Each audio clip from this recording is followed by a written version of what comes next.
നിലവിലെ മേൽശാന്തി നിയുക്ത ശബരിമല മേൽശാന്തിമാരായിട്ടുള്ള എസ് അരുൺ നമ്പൂതിരി, മാളികപ്പുറം മേൽശാന്തി വാസുദേവൻ നമ്പൂതിരി എന്നിവരെ കൈപിടിച്ച് ആനയിക്കുകയായിരുന്നു സന്നിധാനത്തേക്ക്. അപ്പോൾ അവർ സന്നിധാനത്ത് അയ്യന് മുന്നിൽ കൂപ്പുകളോട് നിൽക്കുന്ന ദൃശ്യങ്ങളാണ്. പുതിയ മേൽശാന്തിമാരാണ് അവരെ ഹാരമണിഞ്ഞ് നിൽക്കുന്നത് കാണാൻ കഴിയുന്നത്. സന്നിധാനത്ത് സജീവ് വാര്യർ ചേരുന്നുണ്ട്. സന്നിധാനത്ത് നിന്ന് സജീവ്, പുതിയ മേൽശാന്തിമാരെ കൈപിടിച്ച് ആനയിച്ച് സന്നിധാനത്തേക്ക് എത്തിച്ചിരിക്കുന്നു. ഇനി എന്താണ് ചടങ്ങ്? ഇനി ഇരു മേൽശാന്തിമാരെയും മണ്ഡപത്തിലേക്ക് എത്തിക്കും. അവിടെ നിന്ന് അഭിഷേക ചടങ്ങുകളുണ്ട്. എല്ലാത്തിനും നേതൃത്വം നൽകുന്നത് തന്ത്രിയാണ്. ശബരിമല തന്ത്രി, തമിഴ്നാട് തന്ത്രിയാണ് ഇക്കാര്യത്തിൽ നേതൃത്വം നൽകുക. ഇന്ന് വൈകുന്നേരത്തോടു കൂടി 6 മണിയോട് കൂടി ചടങ്ങുകൾ ആരംഭിക്കും. ഇപ്പോൾ തന്നെ തീർത്ഥാടകർക്ക് ദർശനം നൽകും. ശബരിമല മുൻപായി തീർത്ഥാടകർ എത്തിക്കഴിഞ്ഞിട്ടുണ്ട്. ആദ്യം വളരെ ചെറുക്കിയ തീർത്ഥാടകരാണ് ഇപ്പോൾ എത്തിയിരിക്കുന്നത്. അവർ പമ്പയിൽ നിന്ന് സുന്ദരമായ രീതിയിൽ തീർത്ഥാടകരെ കടത്തിവിടുകയാണ് ഇപ്പോൾ ചെയ്യുന്നത്.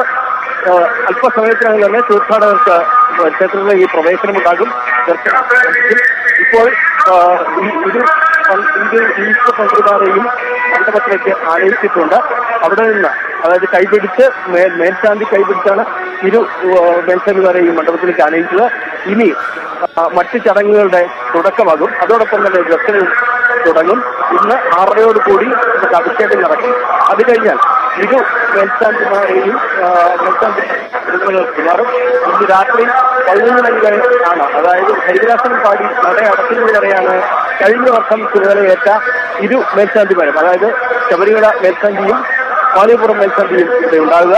ശബരിമല സന്നിധാനത്ത് ഹരിദാസനം പാടി നട അടയ്ക്കുന്നതോടുകൂടി ഇരു മേൽശാന്തിമാരും മലയിറങ്ങും.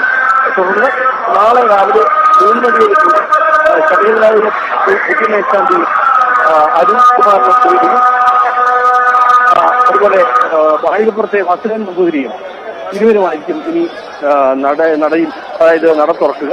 തുടർന്നുള്ള ചടങ്ങുകൾക്ക് നേതൃത്വം നൽകുന്നവരായിരിക്കും. ഇപ്പോൾ ക്ഷേത്രത്തിലേക്ക് തീർത്ഥാടകരെ പ്രവേശിപ്പിച്ച് തുടങ്ങിയിരിക്കുന്നു.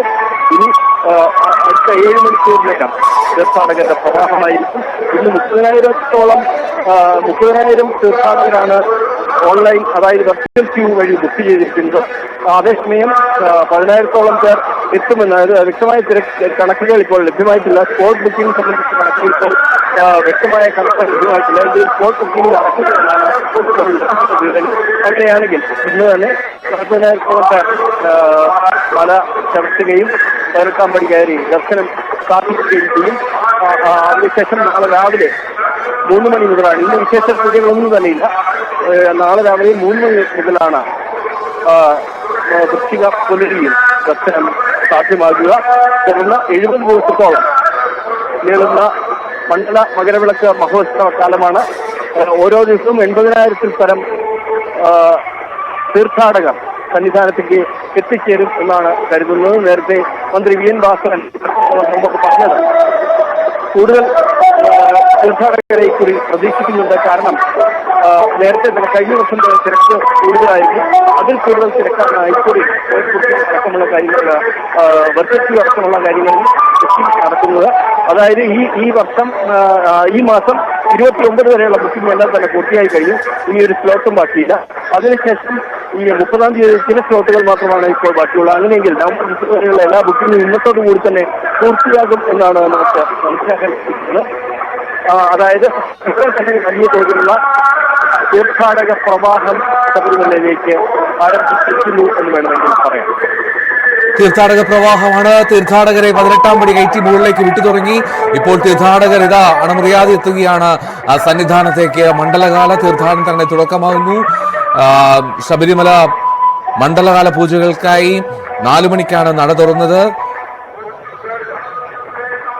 നിയുക്ത മേൽശാന്തിമാരെ നേരത്തെ ആനയിച്ച് സന്നിധാനത്തേക്ക് എത്തിച്ചു. ഇനി അതിനുശേഷം ഇനി അവരുടെ അവരോധിക്കൽ ചടങ്ങും ഇനി നടക്കേണ്ടതുണ്ട്. എന്നാലും തീർത്ഥാടകർക്കുള്ള പ്രവേശനം ആരംഭിച്ചിരിക്കുന്നു. ഇന്ന് പ്രത്യേക പൂജകളില്ല. നാളെ വൃശ്ചികം 1, നാളെ മുതലാണ് പ്രധാനമായും തീർത്ഥാടന കാലത്തിന് ഔദ്യോഗികമായിട്ടുള്ള തുടക്കമാവുന്നെങ്കിൽ പോലും ഇന്ന് 1 മണി മുതൽ തന്നെ പമ്പയിൽ നിന്നും തീർത്ഥാടകർക്ക് പ്രവേശനം അനുവദിച്ചിരുന്നു.